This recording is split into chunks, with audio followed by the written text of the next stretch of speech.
Hello everyone. तो आज का हमारा टॉपिक है बिहार बोर्ड हिंदी के पद्य खंड का चैप्टर 2 जिसका नाम है पद और ये लिखा गया है सूरदास द्वारा। तो आज हम लोग इस चैप्टर को कवर करने वाले हैं इस वीडियो में, ठीक है। तो चलिए हम लोग आगे बढ़ते हैं।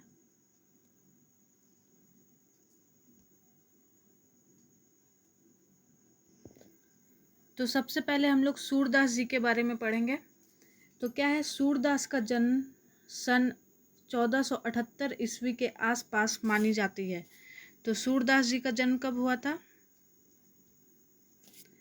सन 1478 ईस्वी के लगभग में, ठीक है। वे दिल्ली के निकट सीही नामक गांव के रहने वाले थे। उनके गांव का नाम क्या था? सीही, जो कहाँ पे स्थित था? दिल्ली में, ठीक है। निवास स्थान, वैसे उनका निवास स्थान क्या था? उनका जहाँ पे वो रहते थे वो जगह का नाम क्या था? ब्रज क्षेत्र, ठीक है। में क्रमशः गऊ घाट, वृंदावन एवं पारसपोली ग्राम, ये उनका निवास स्थान था, मतलब वो जहाँ पे रहते थे, ठीक। और उनका जन्म जो हुआ था वो दिल्ली के निकट सीही नामक गांव में हुआ था, ठीक है। उनके प्रभु का नाम महाप्रभु वल्लभाचार्य था। तो उनके जो प्रभु या फिर उनके जो गुरु थे उनका नाम क्या था? महाप्रभु वल्लभाचार्य, ठीक। वे जन्म से अंधे थे अथवा बड़े होने पर दोनों आंखें जाती रही।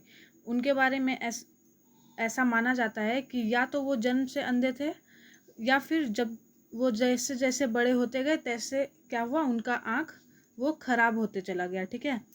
फिर क्या है, वे पर्यटन, सत्संग, कृष्ण भक्ति और वैराग्य में रुचि लेते थे। तो क्या है, वे पर्यटन करते थे, मतलब घूमना फिरना, सत्संग करना, कृष्ण भक्ति उनको बहुत पसंद था और वैराग्य जीवन वो बिताते थे, मतलब साधु संत वाला जीवन, ठीक है। उनकी प्रमुख रचनाओं में सूरसागर, साहित्य लहरी, राधा रसकेली, सुरसारावली इत्यादि प्रमुख है। तो वो जो लिखे हैं उसमें क्या क्या है? पहला है सूरसागर, दूसरा साहित्य लहरी, फिर राधा रसकेली, सुरसारावली और इत्यादि। ये सब याद करना, ये ऑब्जेक्टिव बनेगा यहाँ से, ठीक है। और ये जो पद जो लिया गया है ये किससे लिया गया है? ये सूरसागर से लिया गया है। उनकी मृत्यु 1583 ईस्वी में हुई और वे मरे कब थे? 1583 ईस्वी में। चैप्टर शुरू करने से पहले हम लोग कुछ वर्ड मीनिंग देखेंगे जो चैप्टर में आया है, ठीक। पहला क्या है? कमल। कमल मतलब होता है कमल, ठीक। फिर कुमुद, कुमुद मतलब कमल की जाति का छोटा फूल, मतलब कमल जैसा दिखने वाला छोटा फूल, ठीक। फिर है वृंद, वृंद मतलब हुआ समूह, ठीक। फिर क्या है? भृंग, भृंग मतलब भ्रमर, जिसको हम लोग भंवरा भी बोलते हैं, ठीक। फिर क्या है? तमचूर, तमचूर मतलब मुर्गा। फिर रोर, रोर मतलब कोलाहल या फिर शोर हल्ला, शोरगुल, ठीक। फिर है बनराई, बनराई मतलब पेड़ पौधे। फिर बिधु, बिधु मतलब चंद्रमा। फिर है अम्बुज, अम्बुज मतलब कमल। जेमवत, जेमवत मतलब भोजन करते हुए। फिर है कन्या, कन्या मतलब गोद, ठीक। धरनी, धरनी मतलब पृथ्वी। फिर है छवि, छवि मतलब शोभा, ठीक है, कि उसकी ऐसी छवि है, ठीक। फिर क्या है? बड़ी, बड़ी मतलब बड़ी, जो बेसन से हम लोग बनाते हैं, बेसन से बना भोज्य पदार्थ, ठीक। फिर क्या है? अगन्या, अगन्या मतलब अगणित, ठीक, अगणित, ठीक। फिर क्या है? दधी दोनिया, दधी दोनिया मतलब दही की दोनी जिसमें हम लोग दही रखते हैं, ठीक। फिर क्या है? नावत, नावत मतलब डालते हुए। फिर धनिया, धनिया मतलब धन्य, ठीक। फिर कहत ना बनिया मतलब वर्णन करते नहीं बनता, मतलब उसके बारे में हम लोग कह नहीं सकते इतना अच्छा वो चीज़, ठीक। फिर क्या है? तीहू भुवनिया, तीहू भुवनिया, तीहू मतलब तीन और भुवनिया मतलब लोक, अर्थात तीनों लोकों में, ठीक। फिर क्या है? अचमन, अचमन मतलब कुल्ला करना।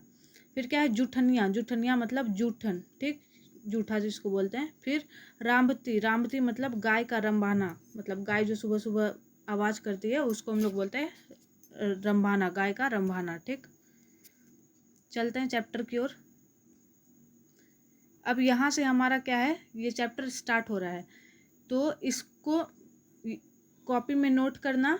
और ये जो है आपके क्वेश्चन में पूछा जाएगा, जैसे कि कोई भी 2 लाइन दे देगा और बोलेगा कि इसका भाव स्पष्ट करो, तो सीधा सीधा आप चाहो तो जो यहाँ पे लिखा हुआ है उसको भी क्वेश्चन पेपर में, मतलब आंसर में लिख सकते हो, ठीक है। तो इसलिए इसको क्या करना है? समझ के इसको याद करना है, ठीक। तो पहला हमारा क्या है, जागिए ब्रजराज कुंवर कवल कुसुम फूले, कुमुद वृंद संकुचित भय भृंग लता भूले। तो इसका अर्थ क्या है, प्रस्तुत पद वात्सल्य भाव के हैं। ये इसमें कौन सा रस मिला हुआ है, तो फिर इसमें वात्सल्य रस मिला हुआ है, ठीक। और सूर सागर से संकलित है। हम बता चुके हैं कि ये कौन से इन लिया गया है, कौन से उनके रचना से, तो सूर सागर से, ठीक। जिसमें सूरदास जी मातृ स्नेह का भाव प्रदर्शित कर रहे हैं। और इसमें सूरदास क्या दिखा रहे हैं, वो मातृ स्नेह को दिखा रहे हैं, माता के प्रेम को दिखा रहे हैं, ठीक है। माता यशोदा अपने पुत्र कृष्ण को सुबह होने पर जगा रही है। तो इसमें क्या हो रहा है, पहला जो पद है उसमें क्या है, माता यशोदा श्री कृष्ण को, सुबह हो गया है तो श्री कृष्ण को वो क्या कर रही है, उठा रही है, जगा रही है, ठीक है। वह कहती है कि हे ब्रज के राजकुंवर, ठीक है। हम लोग जानते हैं कि श्री कृष्ण का स्थान कहाँ था, जन्म स्थान ब्रज, ठीक है। तो वो क्या कहती है कि हे ब्रज के राजकुमार अब जाग जाओ, कमल पुष्प खिल गए हैं तथा कुमुद भी बंद हो गए हैं। कुमुद रात्रि में खिलते हैं क्योंकि इनका संबंध चंद्रमा से है। तो वो क्या बोल रही है कि कमल जो फूल है वो क्या हुआ है, वो खिल चुका है। और कुमुद एक ऐसा फूल है जो रात के टाइम में खिलता है, क्योंकि ये चंद्रमा के कारण वो क्या होता है, रात में खिलता है और सुबह होने पर वो बंद हो जाता है। तो क्या बोल रही है कि कमल जो है फूल है वो खिल चुका है और कुमुद बंद हो चुका है। तो अब क्या करो, अब तुम जाग जाओ, ठीक। भ्रमर कमल पुष्पों पर मंडराने लगे। और भ्रमर मतलब कि भंवरा, वो क्या हो रहे हैं, वो फूल पे मंडराने लगे हैं, इसलिए अब आप जाग जाओ, ठीक। अगले पद की ओर चलते हैं। अगला है हमारा, तमचुर खग रोर सुनहु बोलत बन राई, रामती गो खरिकनी में बछरा हित धाई। तो क्या है, प्रस्तुत पद वात्सल्य भाव के हैं और सूर सागर से संकलित हैं, जिसमें सूरदास जी मातृ स्नेह का भाव प्रदर्शित कर रहे हैं। माता यशोदा अपने पुत्र कृष्ण को सुबह होने पर जगा रही है। वह कहती है कि हे ब्रज के राजकुमार अब जाग जाओ, सवेरा होने का प्रतीक मुर्गे बांग देने लगे हैं। तो वो क्या बोल रही है, माता यशोदा श्री कृष्ण से कह रही है कि अब जाग जाइए। क्यों जाग जाओ, क्योंकि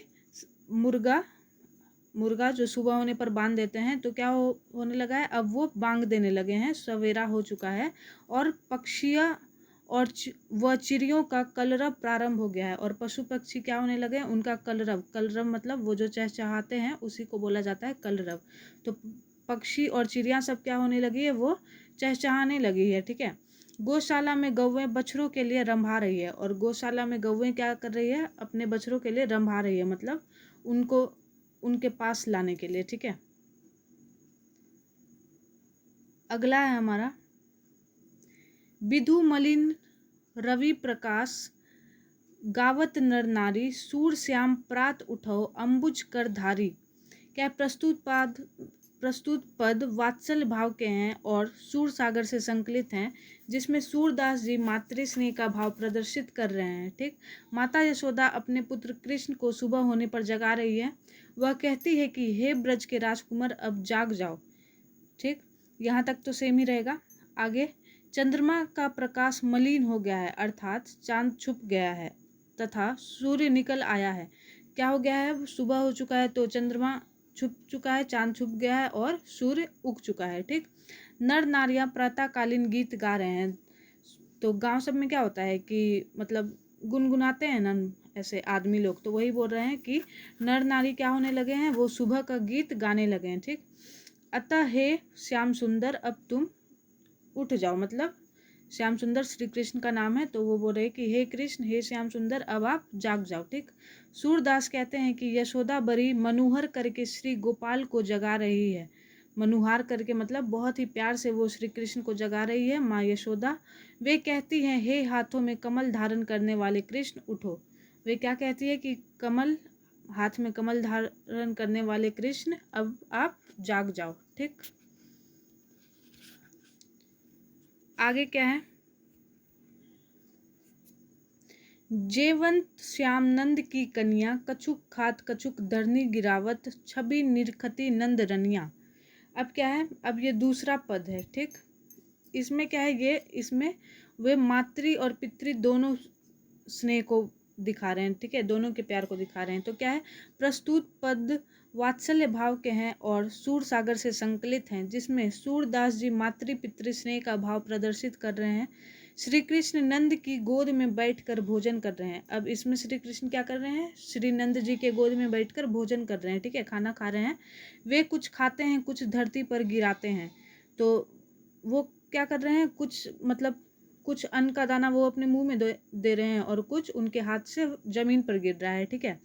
तथा इस मनोरम दृश्य को नंद की रानी अर्थात माँ यशोदा देख रही है। तथा ये जो इतना सुंदर जो दृश्य है, ठीक है, वो कुछ खा रहे हैं, कुछ धरती पर गिरा रहे हैं, इसको क्या कौन देख रहा है, नंद की रानी अर्थात माँ यशोदा इस दृश्य को देख रही है, ठीक। अगला है, बड़ी बड़ा बेसन बहु भातनी व्यंजन विविध अगनिया दारत खात लेत अपने कर रुचि मानत दधी दोनिया, ठीक है। क्या है, प्रस्तुत पद वात्सल्य भाव के हैं और सूरसागर से संकलित हैं, जिसमें सूरदास जी मातृ पितृ स्नेह का भाव प्रदर्शित कर रहे हैं। श्री कृष्ण नंद की गोदी में बैठकर भोजन कर रहे हैं।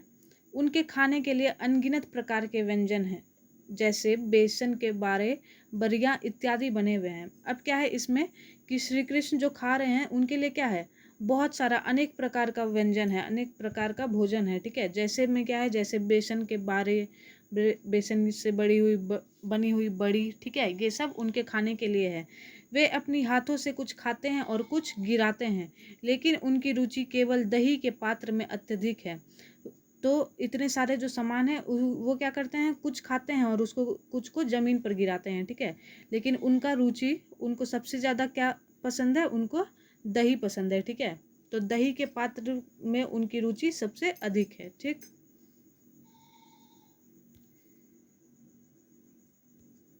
अगला है, मिश्री दधी माखन मिश्रित करी मुख नावत छवि धनिया आपुत खान नंद मुख नावत सो छवि कहत न बनिया। क्या है, प्रस्तुत पद वात्सल्य भाव के हैं और सूरसागर से संकलित हैं, जिसमें सूरदास जी मातृ पितृ स्नेह का भाव प्रदर्शित कर रहे हैं। श्री कृष्ण नंद की गोद में बैठकर भोजन कर रहे हैं। उन्हें दही अधिक पसंद है, जैसा हम लोग देख चुके पीछे कि उनको सबसे ज़्यादा क्या पसंद है, दही, ठीक है।